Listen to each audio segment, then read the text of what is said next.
Good afternoon, President Moorhead, Dean Rutledge, distinguished guests. My name is Courtney Hogan, and I'm the Vice President of the Georgia Association for Women Lawyers UGA chapter, and I would like to welcome you to the 39th Edith House Lecture. The Edith House Lecture series brings female practitioners and scholars to honor Edith Elizabeth House. She was one of the first 2 women to graduate from Georgia Law and graduated as co-valedictorian of her class in 1925. She then enjoyed a distinguished career in public service spanning over 30 years, and we're honored to continue her legacy with this lecture series today. Today we're privileged to be joined by Director of the U.S. Office of Personnel Management, Kiran Ahuja. Director Ahuja's career has been dedicated to public service and social justice. After growing up in Savannah, Georgia, she attended Spelman College, then graduated here from UGA Law in 1998.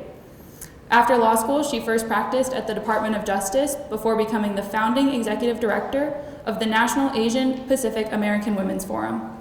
She later led the White House Initiative on Asian Americans and Pacific Islanders as executive director and was CEO of Philanthropy Northwest. She also served as OPM Chief of Staff before beginning her current role there in 2021. As OPM Director now, she leads the office in its mission to recruit, retain, and honor the federal government's workforce and to serve the American public.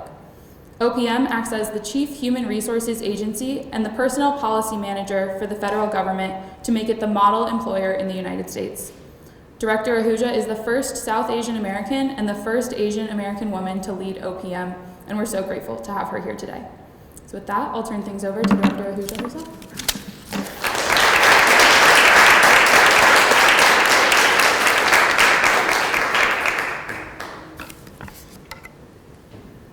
Good afternoon. How's everyone doing? Good.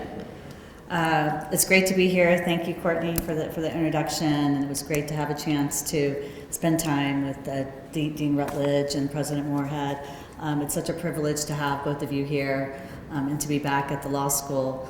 I do remember these lecture series, and I know how much it was such a prestigious event then as it is now. And so it's really an honor to be here and actually to be up at the podium. I know we have a real victory today here with the confirmation of our Supreme Court Justice. I was joking with Courtney that maybe when you actually get to speak at the lecture series, it gets to be a pathway. I don't know if there's a through line there, but somehow things to come. So, like Courtney mentioned, I think obviously what's so important about this lecture series is that it really does honor the first female, or one of the first female graduates of the university here at the law school, as well as her being a co-valedictorian. I was thinking about whether she was because she needed to be with a male valedictorian, or whether she could have stood on her own. Anyway, but I think what's really great also is that she pursued, after her education, being a public servant in the federal government, and really spanning that over a number of years. So as director of a federal agency, and someone who, like myself and others who work every day to strengthen and empower the federal workforce, Edith House is exactly the kind of person that we want to be talking about, that we want to be honoring for her service and as an example for so many others. So I like to say, and I'm not going to totally pitch you and be totally blatant about pitching federal government. I'll do it a little bit because that's my job, and I probably would get fired if I didn't do that. But I do think we win on mission. And so if you want to see the positive impact of your work on really what's happening around the world, there's no better place to be. And of course, I'm not biased. And so, just to give you a little bit about my trajectory, I believe that does describe me at a very young age. When I think back of trying to make sense of the world around me and wanting to do something to change things, to make things better. So, I do, it's interesting coming back here on campus. I haven't been back to Athens in a while, and I do think a lot of our experiences, right, when I spent time with some of the members of the Women's Lawyers Association here, as well as some of you as well who I got a chance to meet, we are a byproduct of our experiences, and certainly that was the case for me. So I grew up in really small towns in Georgia, in Louisiana, and Florida, which was really interesting, being part of a family that had immigrated from India, from a very large city like Mumbai, and landing in some really small towns in the South. So I don't know if folks are, I imagine there's a better representation here than there is probably up north when I always say this, but we lived in Pineville, Louisiana. I don't know if any of these names are familiar. Chattahoochee, Florida, Thomasville, Georgia. Okay, thank you. And then ended up in Savannah, Georgia. But I think for me, at the time, it was an interesting time to land here in the United States as a very young person in the wake of the Civil Rights era. I saw the stark segregation of races. I saw the very harsh realities around health and social and economic issues.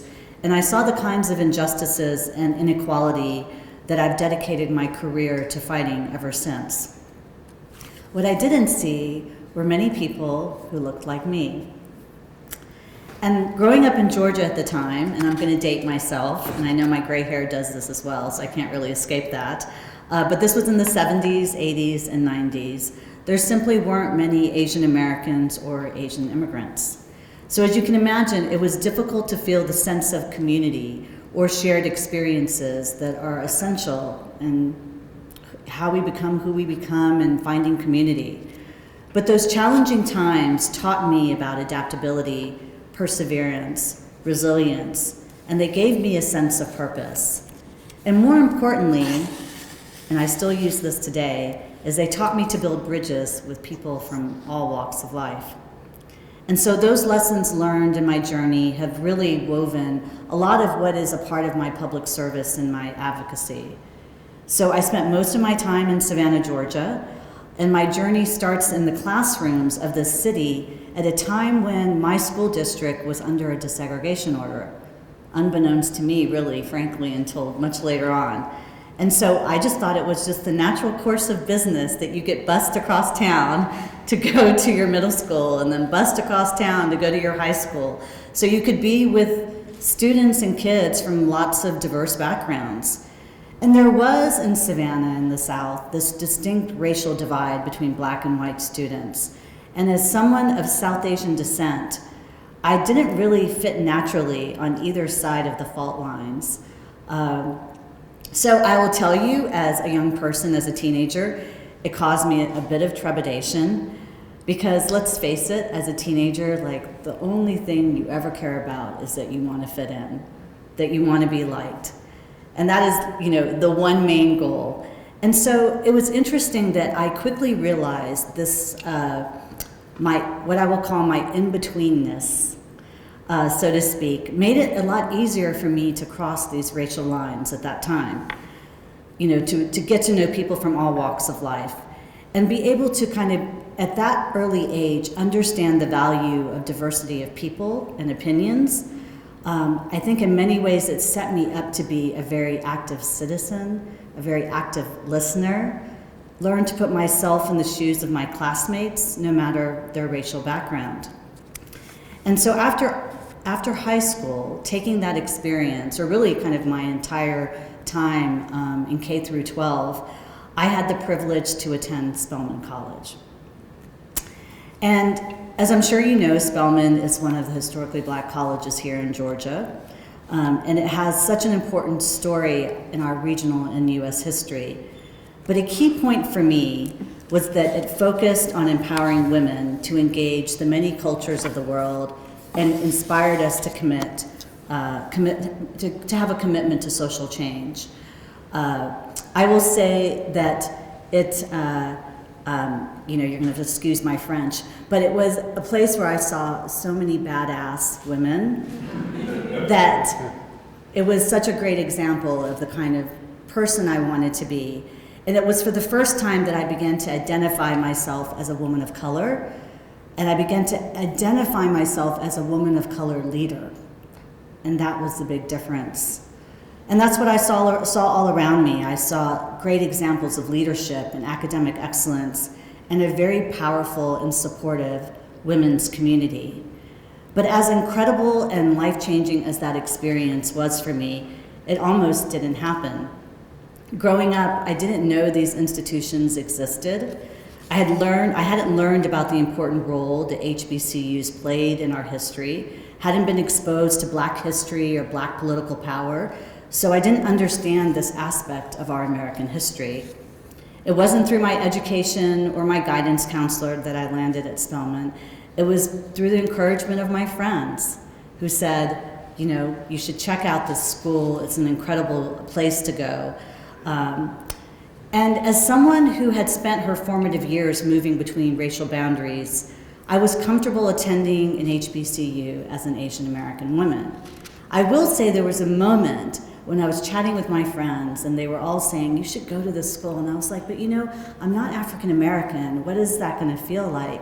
And you know, and they really checked me on that. And they were like, you of all people who've kind of had these experiences, you know, you can get your education anywhere you would like, and to have the ability and the privilege to be at this university. And I can say that now, that when I went to Spelman, I dove into the learning about Black history and Black culture. It was an incredible immersion. At the same time, it really also frustrated me. There was a sense of anger that I had not learned these things earlier, that I had not had those perspectives and all the things that I was managing as a child, and not being exposed to the fuller history of this country. And I remember thinking, why isn't this part of the broader American experience?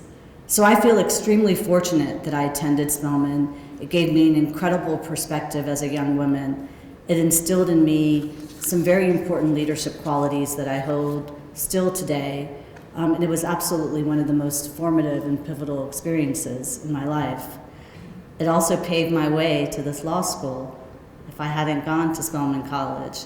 And so I came to this law school with a fierce fire in my belly. I was dead set on being a public interest lawyer. I led the Equal Justice Foundation when I was a law student. I joined the Black Law Students Association because there were too few Asian American students at the law school for us to form our own association. So we just glommed on to BALSA, and they were very welcoming. And I was honored to be the first recipient of the Shelley D. Knox Award for Outstanding Public Interest Student. Shelley was a classmate of mine, so it was even more meaningful to be the first recipient soon after her passing.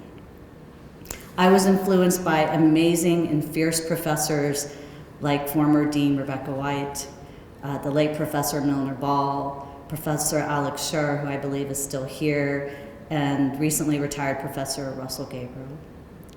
So while at the law school, I advocated for more clinics and public interest scholarships and career opportunities, and it's really great to see the progression of these clinics and the growth in funding for public interest legal opportunities. I'll admit here, I was a bit of a pain in the ass to the administration, Dean. I think it served me well, though, some good lessons. So I was a bit of an annoyance for things that I thought we should get as public interest law students, to have similar opportunities and to be able to pursue the things that we wanted to do. It was a good trial run for the kind of advocate and leader I would become, so I thank the law school for that. I will tell you, I remember at this point in time in my law school, for many of you, at this point, that I pretty much had two directions that I wanted to go as a law student. I had been dreaming and thinking about being at the Department of Justice in the Civil Rights Division. That was like the one place I wanted to be.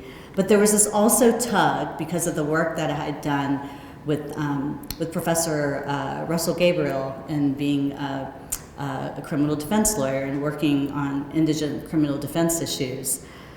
And to be honest with you, I'm not sure I made the right choice. Meaning I got a lot out of being in a very coveted spot in the Department of Justice. I gained a ton. But I think at the end, my true calling was probably to be out in front with clients, working on these issues. And so it's an interesting sort of reflection for me at this point. And I would say the real side benefit maybe for going to the Department of Justice is where I met my husband. So I can't say it's all for naught. But it does make me think that every decision you make, whether it's right or wrong, it really is a life lesson. There is no good or bad decision in many ways. It is kind of where your life takes you and where you land. And so coming back here today, it made me think for a moment at that point in time. So just to tell you a little bit about the time at Department of Justice, I joined the education section of the Civil Rights Division, and which was set up to really, deal with a lot of these desegregation orders post Brown v. Board of Education, and frankly to enforce, the same desegregation orders that I had experienced growing up. So for someone who rode the buses across Savannah, Georgia, and who saw the tensions firsthand growing up, my time at DOJ in many ways was coming full circle with my own educational experience. And while my time at DOJ came some 4 decades after Brown v. Board of Education, there were still hundreds of cases we were still managing, and we had some very frustrated judges across the South. We found resegregation of students in K through 12 taking place over time due to the limits of the law. Sometimes this work required me to use my law degree, and sometimes it required me to use the tenacity and creative thinking that allowed me to earn my degree in the first place, and that I still use today. But I'll admit, it was hard being a young woman of color attorney in the South. I was put in front of male lawyers much older than me who didn't realize I was the attorney in the courtroom, who underestimated my qualifications and my purpose, and certainly didn't appreciate that I was also representing the United States of America. I'm sure that was like the one clincher. I remember many times trying to go up and shake their hands, and they would not reciprocate. It was an interesting time, and I'm a firm believer that there are lessons that we gain in every job. It was eye-opening to see that we really didn't have the progress that was needed, or that I personally desired after Brown v. Board of Education. And I did really, in many ways, feel limited as an attorney. And I recognized, and this is, I think, where I sort of had the revelation of being at DOJ or, being a public defense lawyer, is that I could write the legal briefs and engage in pleadings practice behind a set of 4 walls, but my real passion was being out in the forefront, using my law degree to change and propose policies and lead with passion and conviction. So that's what led me to take on a position with a really small organization that's now multi-million dollars in the work that it does, which is the National Asian Pacific American Women's Forum. And so when I think back on this, there are lots of colorful ways to describe having a great government job that offered you good pay and stability, which is what I talk about a lot, leaving that stable government job, taking a $20,000 pay cut, and then joining to lead this organization with literally $50,000 in the bank for my salary. Yeah, so the word, crazy, ridiculous, all of that comes to mind, and I will say that I certainly had a number of panic attacks at the time. But I followed my heart and my gut, and I really have not regretted that. And I in those experiences, I think tell me that I truly feel that if you follow your passion and you do something that really is what is most meaningful for you, even if it seems hard, you'll figure out a way. And I learned a lot of great life lessons. So my number one lesson here is that litigation does not prepare you to fundraise as a nonprofit leader, just FYI, it does not. It doesn't, any aspect of being a lawyer, I don't think prepares you to be a good fundraiser, and I see the dean shaking his head, but in any of these positions. But I think for me, again, as you're hearing a little bit about my story, is that all of these experiences, they have felt like they've come kind of full circle. And in this case, working for an Asian American women's advocacy organization, it did speak to the experiences I had growing up in schools and communities where nobody else looked like me, or where if there were a couple of other Indian kids in the school, there was an assumption that we were all related, because we were the ones there. And so there's a part of me now going forward as we progress in society and as we think about the demographic shifts in this country. I refuse to live in a society where the Asian American community was just an afterthought. And to be clear, at the time, Asian American advocacy wasn't even on most people's radars. There was always a challenge in trying to raise money and make progress for vulnerable people on issues that most people didn't really know about. And so a part of what was interesting at the time, when we really stood up this organization, was that this was happening in other communities as well. So I had counterparts in the Latino community and African American community. And so there were a number of us who were involved in efforts to empower young women of color nonprofit leaders. And so the leaders of these organizations, many of us, we were all much younger, in our early 30s, and our counterparts in the mainstream women's organizations were 20 or 30 years older than us. So I did what any driven leader would do, and so maybe you're seeing a pattern here. I penned a piece where I politely but clearly explained to this old guard that it was time to move over and let new leaders rise, and to let that leadership be diverse. So while I jumped from DOJ to what may seem like truly compulsive at the time, the truth is it really set me up for this incredible journey that I'm now in the federal government. I took what you heard from Courtney of coming, that experience of working in the Asian American community, that kind of scrappiness that you have when you're a fundraiser, when you're trying to build an organization. And I took that same kind of passion and an experience to lead the White House Initiative on Asian Americans and Pacific Islanders. And so, about the experience of being in the community and advocating on our behalf, I did have this tremendous responsibility to show up in a way that my community would be proud. And I remember saying to myself, when you get these jobs in a political administration, I have some very strong opinions about it. People do them for lots of different reasons. They are great experiences.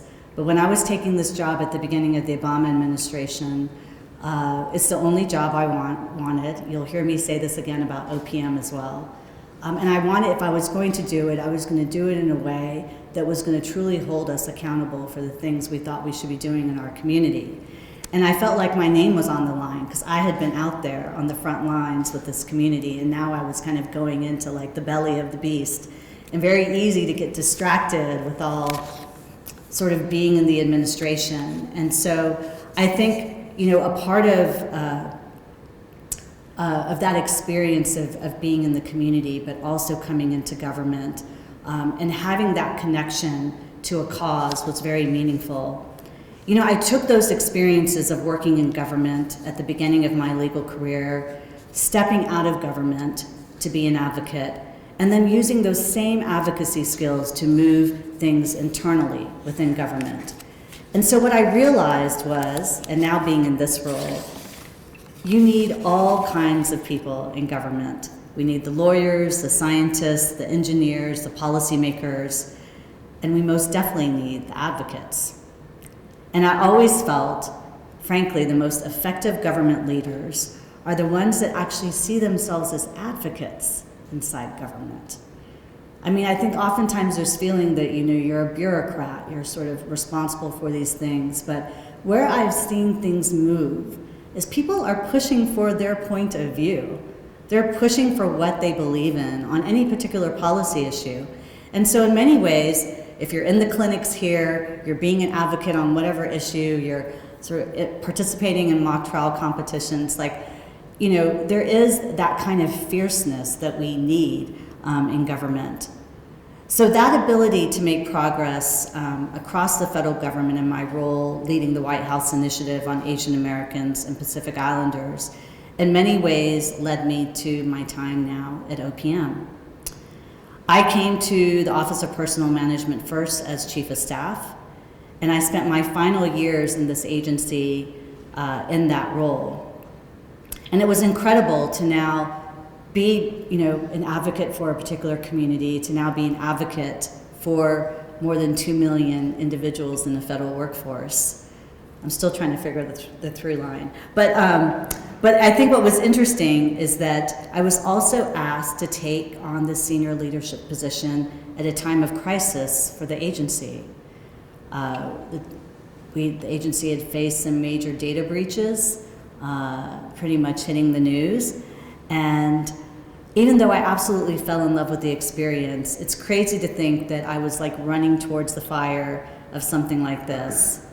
But I think it's, you know, it's somewhat telling of, I think, the experiences that I've had. And so this is where I'd like to maybe just open up a little bit before I close, just to share a little bit more intimately about kind of this journey.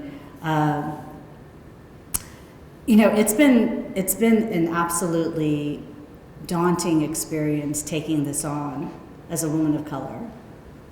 I will not lie to you, the challenges that you face being the first. My confirmation process was not easy. And I have one of my colleagues here, John, who, when I was confirmed, like, took that confirmation and framed it, and when I went to look at it, I said, I'm not sure if I want to frame a 50-50, barely getting through, needing the VP to, like, do the tie vote. But, you know, it was what got the job done. But I will tell you, in these kinds of roles, and especially in the confirmation process I had, I'm not sure I'd want to really wish it on anyone. I remember thinking to myself during that time, in the process, a few moments where I really thought to myself, do I really want to stay in this? And was I ready not only to take on such a daunting task of rebuilding an agency that was really on the precipice of demise from the past administration, but did I want to go through this process where I felt like, again, I was not being judged by my qualifications, but by the things that I thought were important to speak about. And there was also a piece of this, you know, this is an Edith House Lecture. There's also a piece of this of what it means to lead being a woman. And I can tell you, and if we're all really honest with each other, there's 100 different things you say to yourself about how you're maybe not qualified, or you didn't get this experience, or you size yourself up against somebody else. And those are all the things, quite honestly, that were in my head. I'm glad I had a very supportive community, had a very supportive husband, to tell yourself that all those reasons are wrong. And you have to work hard to put those doubts to rest. So in the case of this position, it has absolutely been the most fulfilling experience. It is the hardest job I've ever had. But I think if you're willing to run towards the fire, if you're really willing to lead with your heart, I don't think you can go wrong. And at OPM, you know, it doesn't maybe sound too exciting, right? So, but we are basically, you know, the HR wing of the federal government. And I know that sounds a little stiff, but I think what's so interesting, and I think what we've realized during this time of this pandemic, when the way we have all struggled with this together, is that our families are the most important things to us, and our people in our institutions and our organization are absolutely the most important assets. Nothing gets done with the right people in the right seats, feeling like they've been supported and valued. And that's the work that we do at OPM. We're also leading on President Biden's executive order on diversity, equity, inclusion, and accessibility.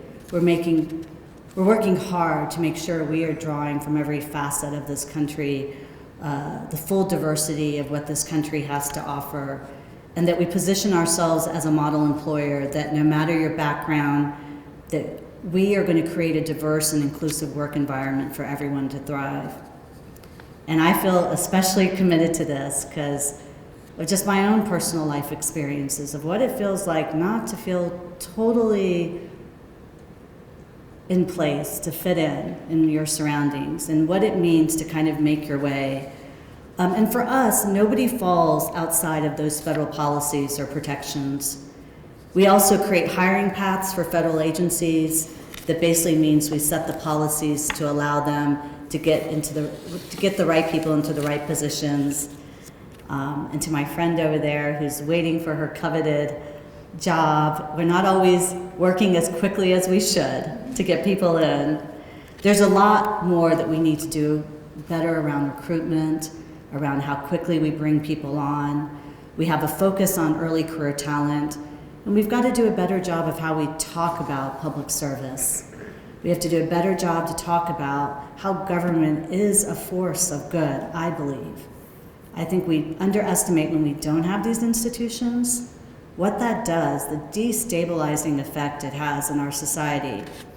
And we're working hard in this particular moment to frame a federal job as a good job, as an example. So recently we set really a floor for the minimum wage among federal employees, which is $15 an hour.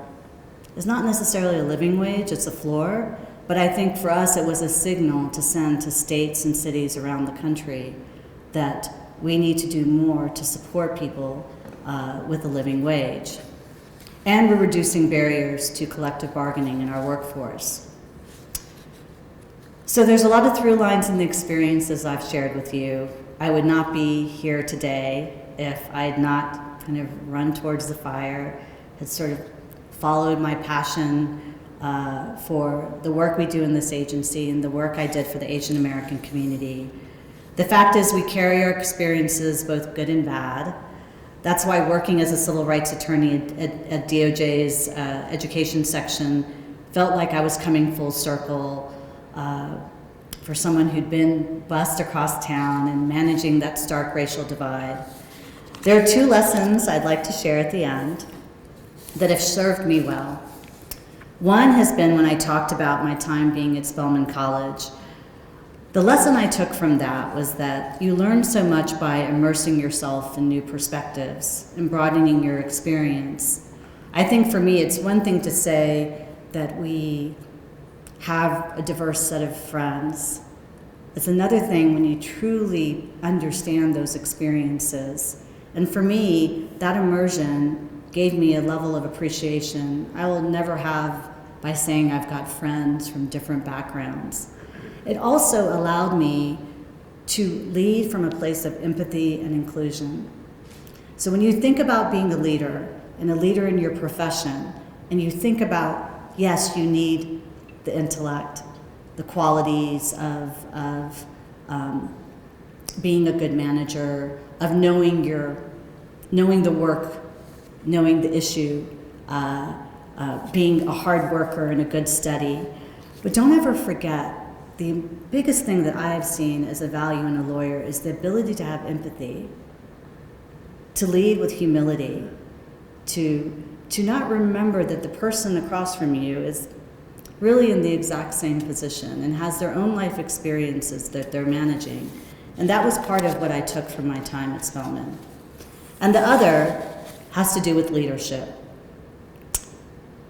And this, I think, was playing out a little bit when I was mentioning, when I penned this maybe not so nice piece for kind of the older female leaders when I was younger, the things you do when you're young. But I do believe the job of a leader is not to stay in that job forever. It is to cultivate people for success.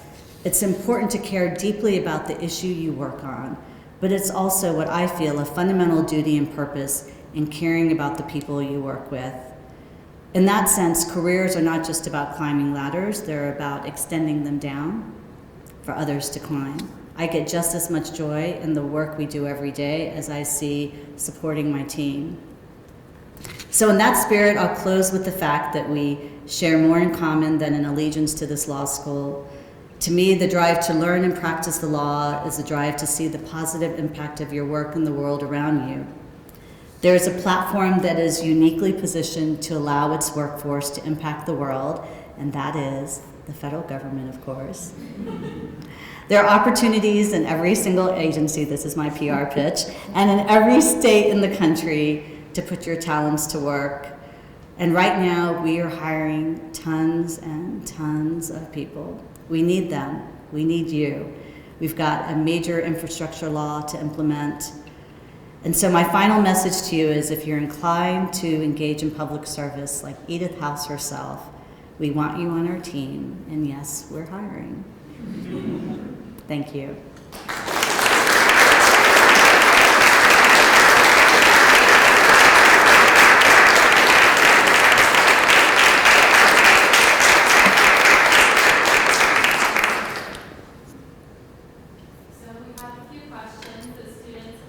Sure.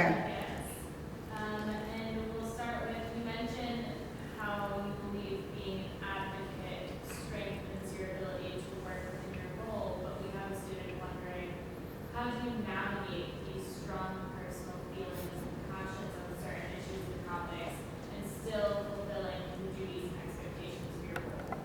It's a fine balance, I must say. You can, sometimes I go in the back room and scream.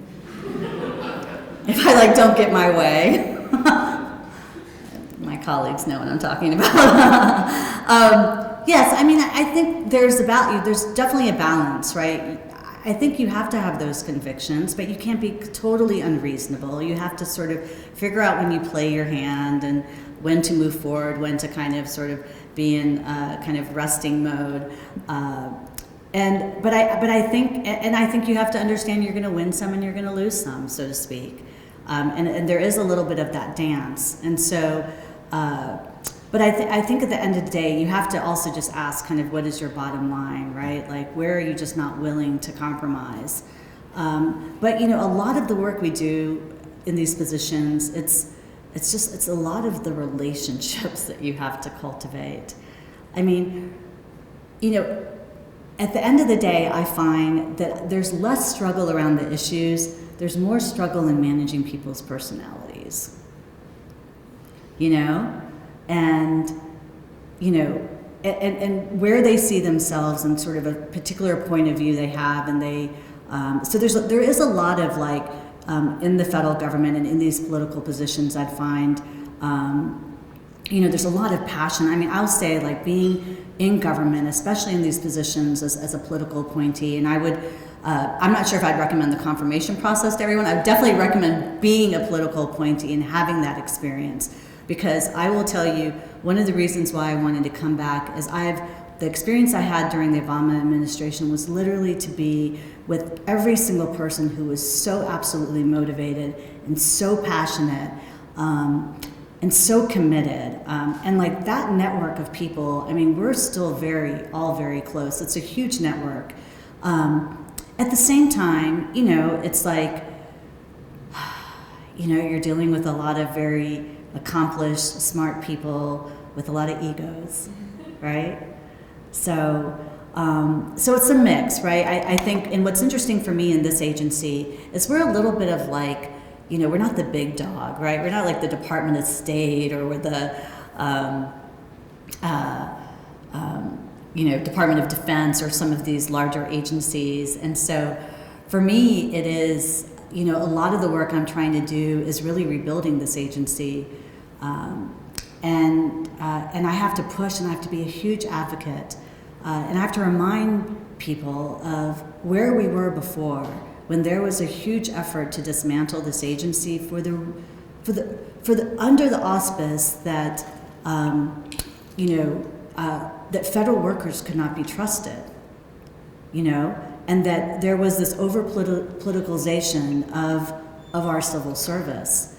And so to remind folks that was not that far away, what are we doing to ensure that we have those protections in place? What are we doing to ensure that this agency has the resources it needs?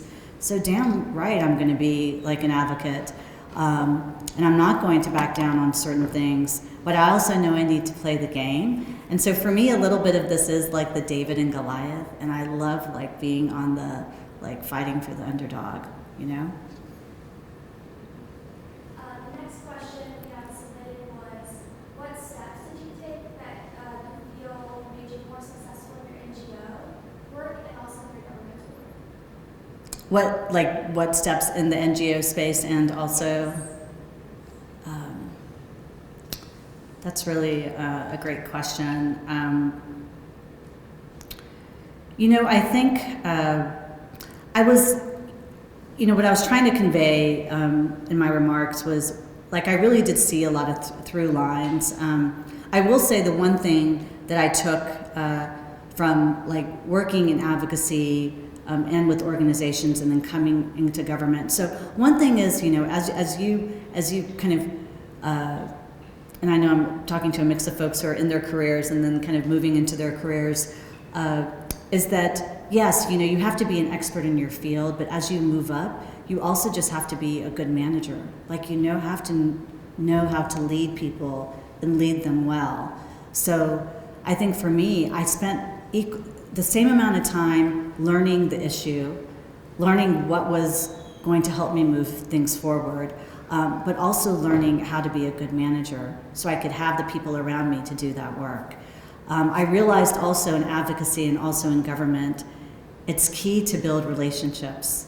You have to know people in key places. It's not so much to be totally calculating, but I think for me, when I wanted to, even now when I want to get things done, the fact that I have a rapport with certain folks, I can pick up the phone. There's a level of trust. If we don't agree, it's that person knows I'm coming from a good place. It's not sort of the guard is up. So those two things, I think, and those are universal, right? I wouldn't say that those are specific to the nonprofit or even government. They're just, to me, universal. So the next one relates to that a bit. You talk a lot about making sure you're aware of the people that you're working with and the relationships you have with them. But this student wants to know about how you make sure you're protecting yourself in this role. And mental health is something that recently we talked a lot about at the law school. Yeah. So they're wondering what advice you have for students preparing to enter the legal profession about managing mental health in their careers, particularly in post-pandemic professional world. Yeah, no, I'm so glad you all are talking about that. It's something we're talking about in the space as we think about kind of a work environment. I mean, the federal government is the largest employer in this country, and we care. The message we've been trying to send is especially coming into this administration, we care about our workforce, we value them. We know folks have had a very difficult time. We've all been in different places. I don't know your story, you don't know mine about what it's been like in this pandemic, but in some ways there's been a collective experience. And I think there's just been a greater appreciation of, we bring our whole selves. This has become this kind of, I think, term of art a little bit in some of the kind of talent management spaces. It's we bring our whole selves. So it's interesting, in nonprofit advocacy, we've been talking about our whole selves for a while, We're just waiting for the corporate sector to catch up. So we've, you get very touchy-feely in the nonprofit space. So we've always been talking about our whole selves. I think it's important because, I think there's an appreciation before where now when you're on Zoom, you saw people's kids and the dogs and everything that was going on. And so you can't pretend that somehow you are this different person or you don't have those things. I'll say, we're spending a lot of time talking about that internally. We've been talking about ideas of how we're going to create back in the day, there was this whole effort around lactation rooms for breastfeeding moms. And so we've kind of taken that concept and said we should have rooms where people can just, while they're at work, get telehealth, mental health counseling.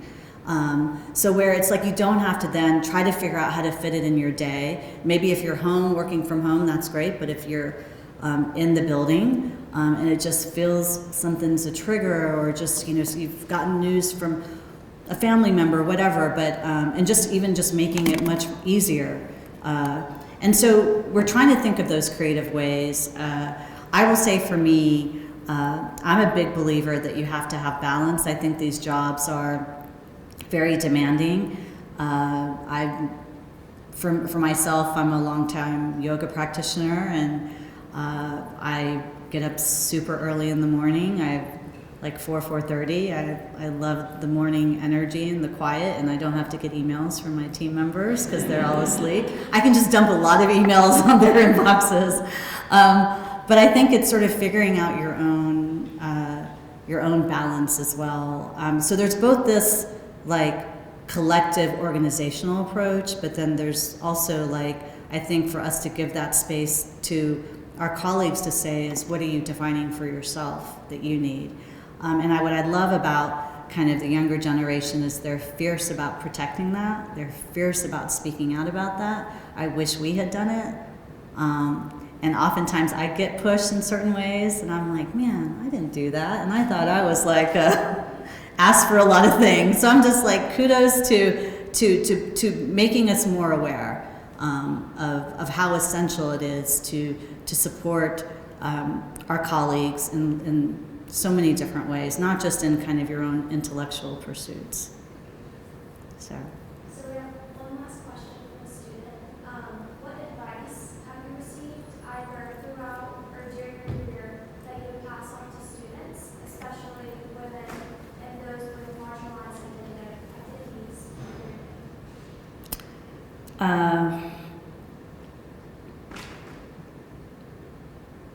So I think it took me a long time to figure out just to be comfortable in my own skin, you know? And figuring out like, what is me? And I actually only think I've just arrived at that, you know? I think you look around, you see kind of, here's the examples of what you need to be or how you need to show up, or this is the type of career you should pursue, especially out of law school. You know, there's lots of pressure about the direction you should go, you know, or what you should have in hand, or, and so I think, you know, it was so much of trying to push against that, and just be okay with what felt right. Sometimes it's hard to hear that voice, you know, with kind of all the noise around you.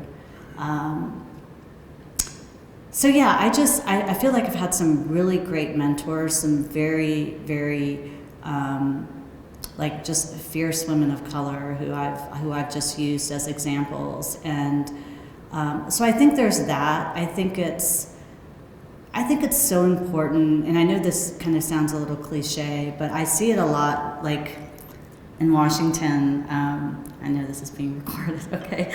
Oh well.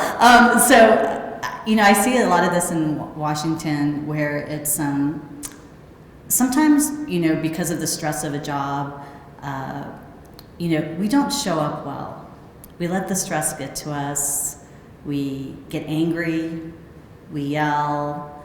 We don't treat kind of our colleagues kind of the way we should because we're in that moment and we're dealing with that stress. And I do think it's so important, and things that I've learned was, you know, again, you know, treat others how you want to be treated. And I think in these roles, especially in leadership positions, what I've learned is what you say and how you say it matters. And how you show up, and are you there, or are you on your phone? Are you distracted? Are you the person in front of you is asking for your attention? And that's actually a lot of what that teaches you in yoga and meditation, is sort of being in the moment. And I've learned that as well as like an incredible value. I think that sets you apart. Somehow we think if we're so crazy busy and like, oh, you're in front of me and like, okay, I have a minute for you, but I'm way too busy to like, or important to kind of have the time. And somehow we think that's some translation of like power and leadership. And I think, I will tell you some of the best experiences I have when I see leaders, and a perfect example of this is Secretary Walsh, who's the Secretary of Labor. He will literally have a conversation with anybody he sees on the, you know, in the hallways, and sort of like, you know, what's your name, where are you from, like, what's the work you do here? I mean, that is, and I see the expression from that individual who's come in, you know, working in the White House or working in the agency, that has like such a meaningful impact to that person. And you may not think it's anything, you know, so I do think it's remembering, you know, what it means to have those connections, to treat, you know, to treat people with respect, to not minimize kind of how we show up and the impact that it has to people around us, right? Like, are you transferring your stress to somebody else, right? Like, you can tell when there's somebody upset in the room, like the energy just shifts, you know. And so I think I spend a lot of time thinking about that because of the role that I'm in. And there are times where I say things and I'm totally oblivious of how it lands sometimes. I'll say like, oh yeah, we need to work on that. And all of a sudden there's a scramble to get something together to show me. And I'm like, I literally just was thinking out loud, you know? And so I think it's these things as you move into your career of just what it means to be really just conscientious, I think. So thanks for the questions. Yeah. All right. Am I done here? Yeah, okay, you're gonna kick me off, got it. Okay.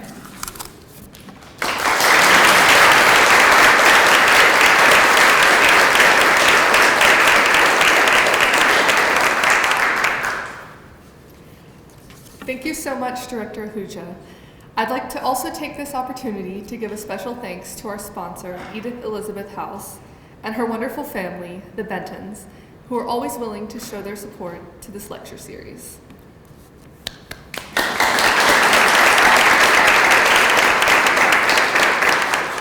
We would also like to thank Dean Rutledge, Laura Pullum, Lana Panter, Heidi Murphy, and the entire faculty of the staff of the law school for their support of this lecture. Now, if everyone would please join us once more for thanking Director Ahuja for speaking with us today.